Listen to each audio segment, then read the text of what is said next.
Será que a gratidão, por si só, é suficiente para manter uma relação?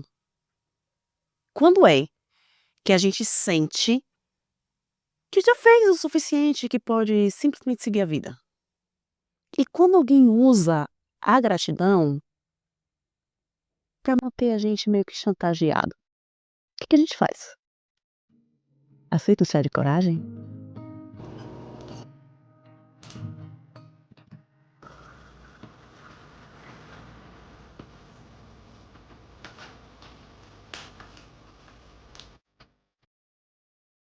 Então, minha gente, eu tenho conversado com muitas pessoas sobre gratidão e eu acho que quando um assunto ele volta muito nas conversas para mim, é porque eu preciso falar sobre ele, sabe? Preciso elaborar olhando para a câmera.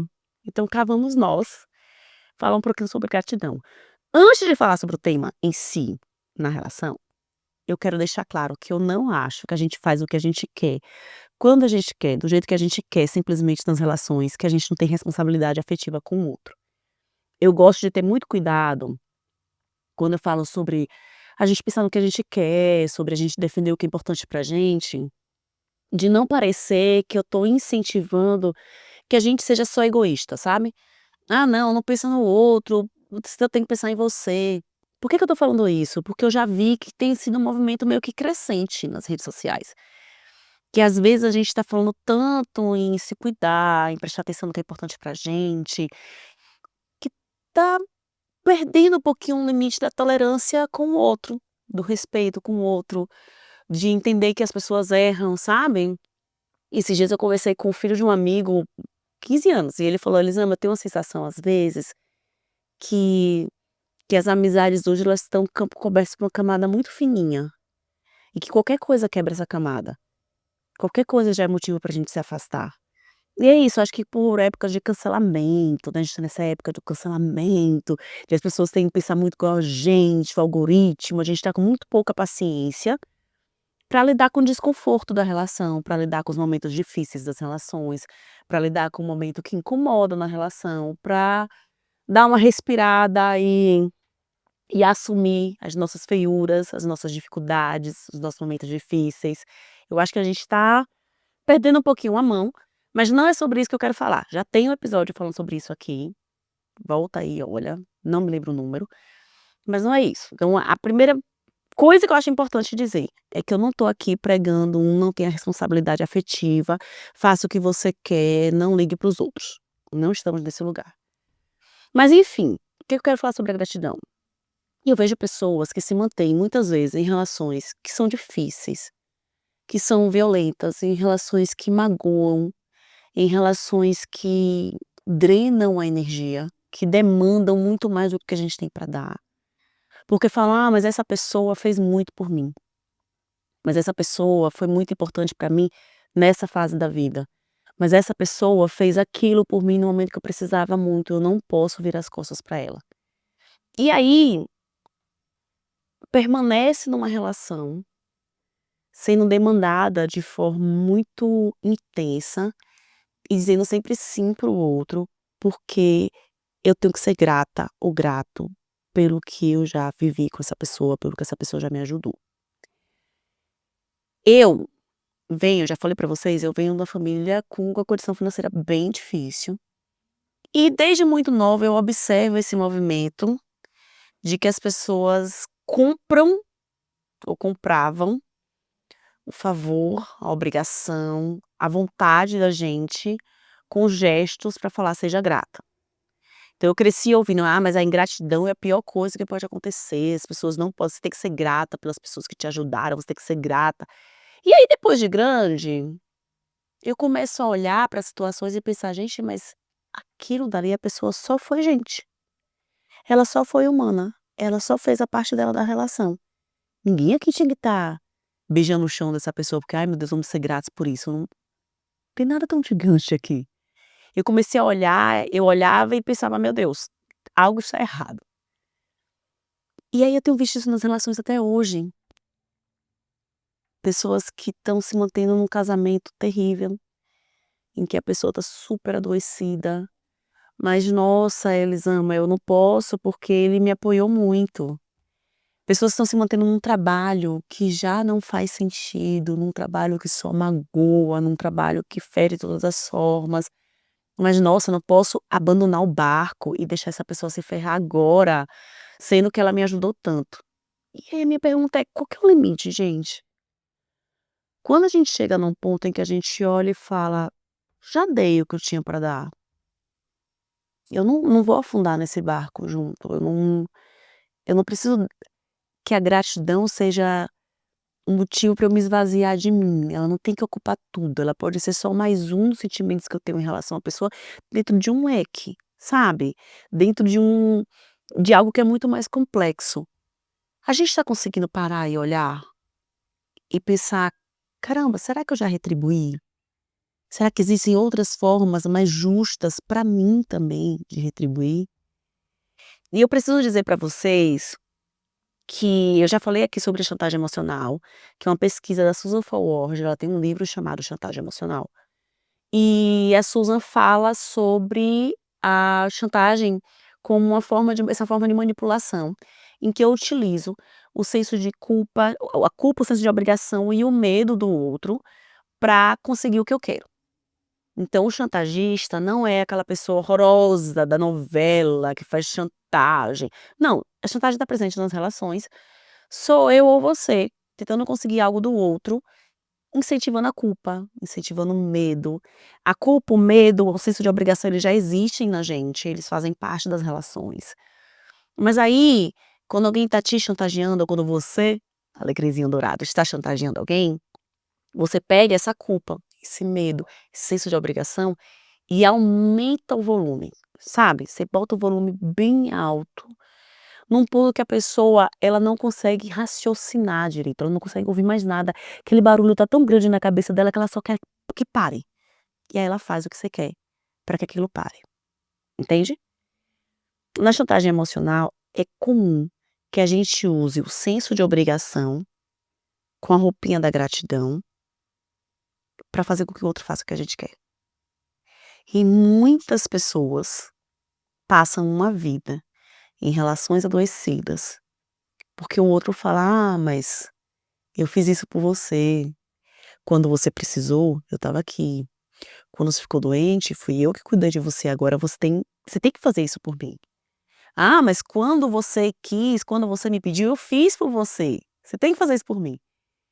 E fica nessa jogada ali o tempo inteiro. E aí, você fica tão forte esse senso de obrigação que você não consegue raciocinar e perceber com clareza. A Susan, ela usa um acrônimo que chama FOG, que seria culpa, o senso de obrigação e o medo em inglês, sabe. Fog também é neblina. Durante a chantagem emocional é como se alguém te mergulhasse num lugar com a neblina muito densa. E com a neblina muito densa, você não consegue perceber direito o que está na sua frente. Não sei se você já dirigiu com muita neblina, você não consegue enxergar, é difícil você perceber o que está à sua frente, né, fica tudo muito embaçado. A chantagem emocional faz isso, ela embaça a tua percepção, e você sem perceber começa a se questionar: "Mas será que eu realmente posso fazer isso? Mas será que eu não estou sendo uma pessoa ruim? Mas será que eu não estou sendo uma ingrata? Será que eu não estou sendo uma pessoa sacana? Será que eu não estou retribuindo o que essa pessoa fez por mim? Será que eu estou abandonando essa pessoa agora? Será que eu estou pulando no barco só porque ele está afundando e estou deixando o outro lá? Será? Será? Será? Será?" E quando essa pulguinha ela é plantada atrás da sua orelha, você já não consegue mais viver bem, entende? E muitas vezes, para se livrar do "será", você fica. Porque a mais remota chance de se associar a identidade que você não quer se associar, já faz você ficar. Essa noção da identidade desejada e identidade indesejada é algo que a Brené Brown traz em deixa eu ver qual dos livros dela, eu acho que é o "Eu Achava Que Isso Acontecia Comigo", algo assim. Que ela fala que a gente está sempre querendo alcançar uma identidade, uma personagem, né, um papel social e fugir do outro. Que muitas vezes a gente age não pelo que a gente quer ser, mas pelo que a gente não quer ser ou parecer. Então, quando a pessoa fala isso, você não quer ser essa pessoa sacana que abandona alguém que tá doente. Você não quer ser essa pessoa sacana que abandona alguém que te ajudou muito. Você não quer ser essa pessoa sacana que não retribui. Você não é essa pessoa, você é uma pessoa boa. Então, para fugir da identidade indesejada, você vai lá e age de acordo com o que o outro quer que você haja. E aí, a tua vida, ela passa a ser medida, muitas vezes dentro das relações, em retribuir o que o outro fez. Poucas vezes em pensar como eu quero estar nas relações. E aí eu quero te trazer aqui 2 pontos sobre essa questão da gratidão e de como que a gente continua nas relações, se a gente ainda quer continuar nas relações. O primeiro ponto é que não existe somente um jeito de retribuir as coisas.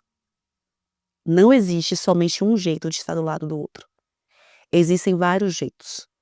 Uma outra característica da chantagem emocional é o senso de urgência. Quando alguém quer muito algo de você e utiliza a culpa, o medo, a vergonha para conseguir, essa pessoa, ela tá ansiosa, ela quer aquilo para ontem. E esse senso de urgência dela, essa tem que ser agora, eu não posso esperar, você tem que me dar essa resposta hoje, eu preciso disso para agora, vem pra gente com muito peso. E a gente para pensar e acreditar que: "Nossa, eu realmente tenho que agir como ela tá falando, eu tenho que decidir isso agora, porque eu não posso esperar mais um minuto para isso". Olha só a urgência disso. Então, o primeiro ponto é: respira, porque existem outras formas de retribuir, que você só vai conseguir saber qual é o outro caminho, qual é a outra forma que eu posso lidar com isso, se você der uma respirada e se afastar um pouquinho, se você esperar a neblina passar. Porque com a neblina muito densa, você tem que pensar para ontem, tem que decidir agora, porque a pessoa tá aqui: "Não, eu preciso da sua resposta, eu preciso que você me diga se você vai, eu preciso me diga se você vai poder ficar com as crianças, eu preciso que você". E aí você, nessa urgência, você vai lá e responde. Primeiro ponto, antes de entender qualquer coisa, se eu quero retribuir, como eu quero retribuir, é dar uma respirada e pedir um tempo. "Poxa, essa é uma decisão difícil, importante, posso te dar uma resposta daqui a 2 horas? Daqui a 2 dias? Nossa, tô precisando pensar umas coisas, fazer uns cálculos aqui, eu posso te dar essa resposta depois?". Ganha tempo, sempre ganhe tempo. E aí, pensa se existem outros caminhos. Porque essa ansiedade do outro faz parecer que só existe um jeito de retribuir, só existe um jeito de fazer o que o outro de fazer o outro se sentir especial por você. E a gente tem aqui uma relação, que é a relação familiar, né, que é muito difícil. Tá chegando o final do ano, tá chegando o final do ano, chegando Natal, e tome chantagem. E vamos com: "Eu sou sua mãe, eu dei a vida pra você, como você não vai passar o Natal comigo?". Como que você não vai passar isso aqui comigo? Como que você não vai fazer assim? É um absurdo, então você não tá me respeitando, então você não tá retribuindo tudo que eu já fiz por você na vida. E aí você pensa: "É, essa é a única forma". Mas será que a única forma é a ceia de Natal? Não tem nenhuma outra forma? Não tem nenhum outro dia? Não tem nenhuma outra negociação que possa ser feita?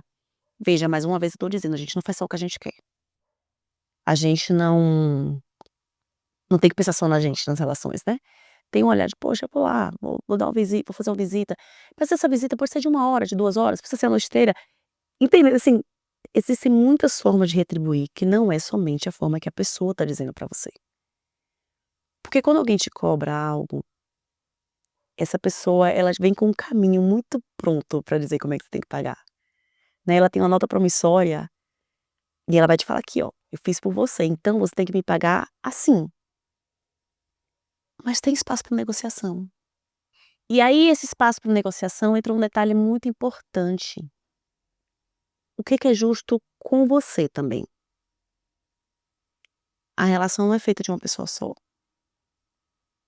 E o fato de você ser grato ou grata por algo que alguém fez, não faz com que essa pessoa seja o centro da relação.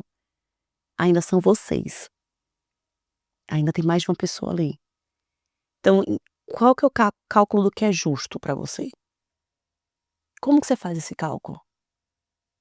do que é justo, do que te atende, do que você entende que pode ser o caminho de realizar uma negociação com o outro.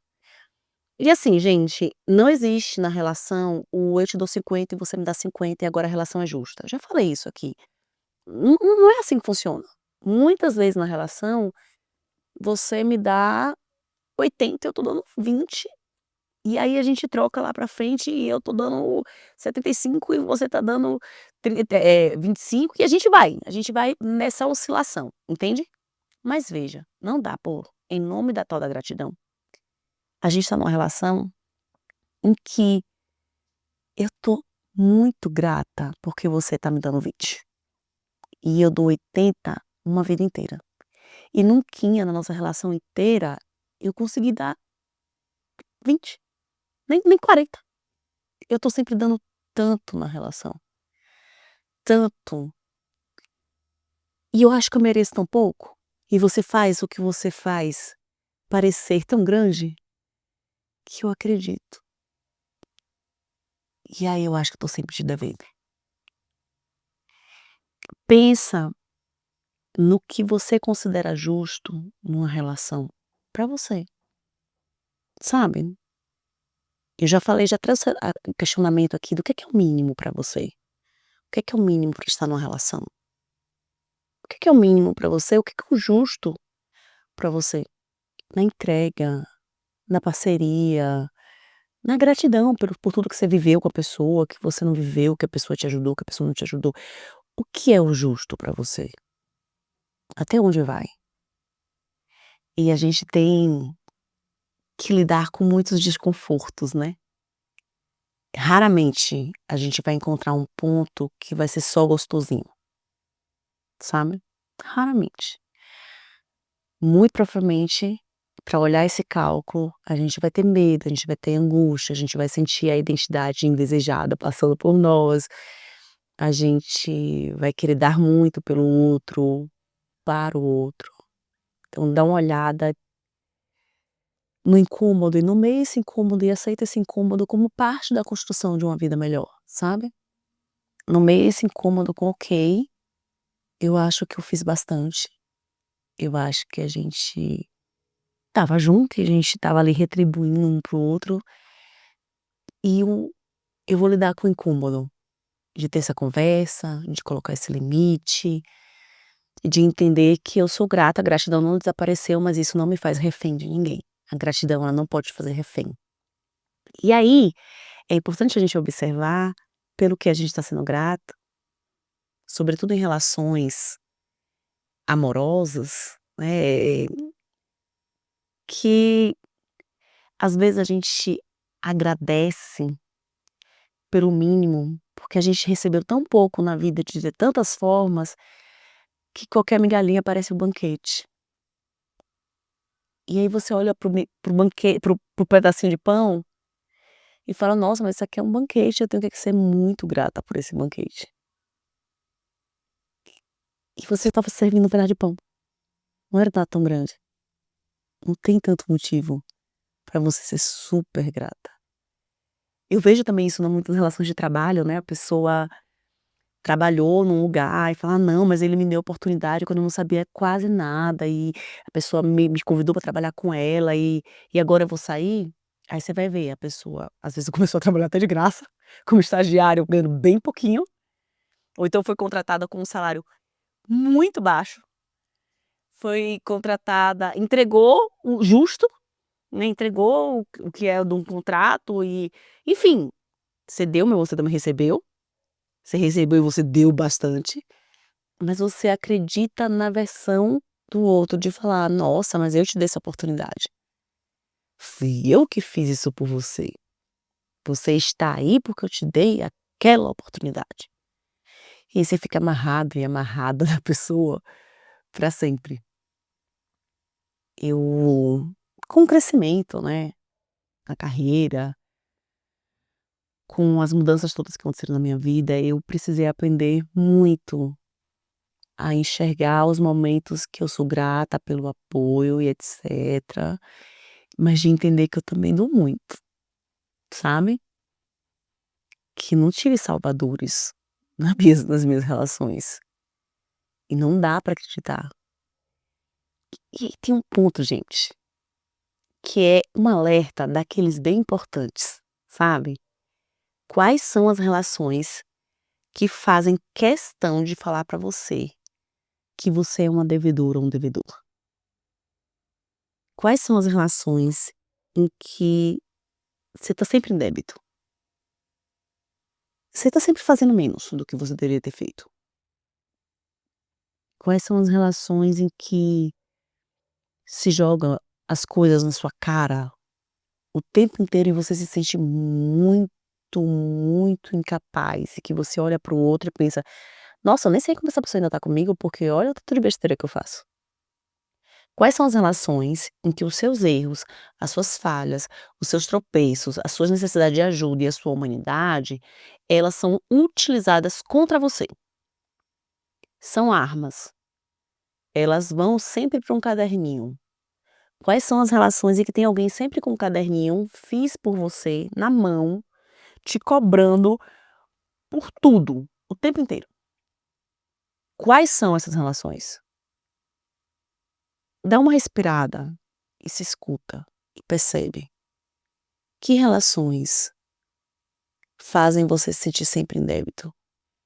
Que pessoas só trazem memórias dos momentos em que você estava mal, quebrada, começando, e querem te lembrar o tempo inteiro que você chegou ali porque ela te ajudou, que você só conseguiu isso porque ela estava com você. Quais são essas relações? Liga um alerta, preste atenção.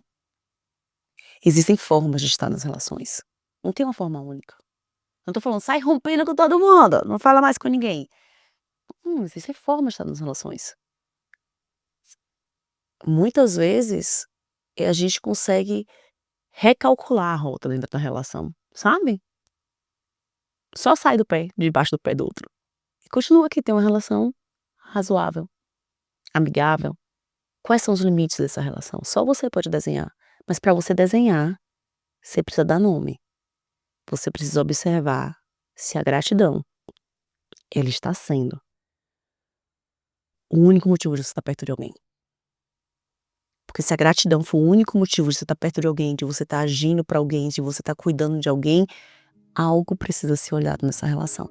Porque não pode ser o único motivo. Não pode. É isso, meu amor. Se você gostou da nossa conversa, manda para as pessoas. Bota no grupo da família. Bota no grupo do trabalho. Manda aí, tá? Fala pra todo mundo. Um beijo e até o próximo episódio.